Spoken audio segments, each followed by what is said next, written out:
আমাদের একটি টিম আপনারা ডাকেন, আমরা যাবো। আর নতুবা আপনারা একটা টিম আসেন যে আশ্বাস করে দিবেন যে আগামী এত সময়ের মধ্যে, এত দিনের মধ্যে, এত ঘন্টার মধ্যে আপনারা দাবিটি বাস্তবায়ন করবেন। এছাড়া আমরা রাজপথ ছাড়বো না।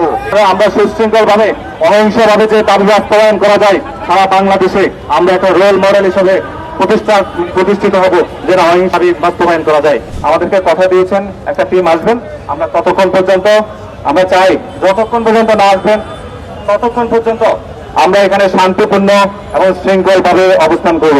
আমরা সুশৃঙ্খল ভাবে অহিংসভাবে যে দাবি বাস্তবায়ন করা যায় সারা বাংলাদেশে আমরা একটা রোল মডেল হিসেবে প্রতিষ্ঠিত হব, যেন অহিংসা বাস্তবায়ন করা যায়। সবাই চতুর্পাশে শান্তিপূর্ণভাবে বসে যাবেন, শুধুমাত্র মেডিকেল থেকে যারা আসা যাওয়া করবেন তাদেরকে ছেড়ে দেবেন, বাকিদেরকে এখান থেকে যাওয়ার জন্য আপনারা অবশ্যই বুঝিয়ে শুনে চলে যেতে বলবেন। এই আন্দোলনটি সম্পূর্ণ অহিংস আন্দোলন করছি। আমাদের এই আন্দোলন সম্পূর্ণ অহিংস আন্দোলন। কিছুদিন আগে আমরা কথা বলেছি উপরে মহল থেকে, যে মহল থেকে বলা হয়েছে যে আপনাদের জন্য একটি বৈষম্য কমিশন গঠন দেওয়া হবে, সেখানে বিষয়টি উপস্থাপন করা হবে। কিন্তু আমরা বলেছি না, আমরা এই ধরনের বাতাসমূলক কথা বিশ্বাস করি না। আমরা এই রাজপথে আছি তখন পর্যন্ত 35 বিষয়টি সম্পূর্ণ ক্লিয়ার হবে। যখন চারি বিষয়টি ক্লিয়ার না করবে তখন পর্যন্ত আমরা রাজপথে অবস্থান করবো।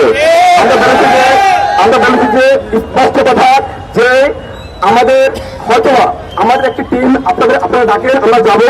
আর নতুবা আপনারা একটা টিম আসেন যে আশ্বাস করে দিবেন যে আগামী এত সময়ের মধ্যে, এত দিনের মধ্যে, এত ঘন্টার মধ্যে আপনারা দাবিটি বাস্তবায়ন করবেন। এছাড়া আমরা রাজপথ ছাড়বো না।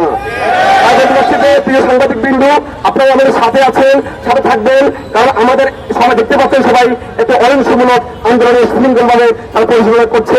আশা করি আমাদের দাবিটি বাস্তবায়ন না হওয়া পর্যন্ত, যতক্ষণ পর্যন্ত আমরা আশ্বাস না পাবো ততক্ষণ পর্যন্ত আমরা এখানে অবস্থান করবো।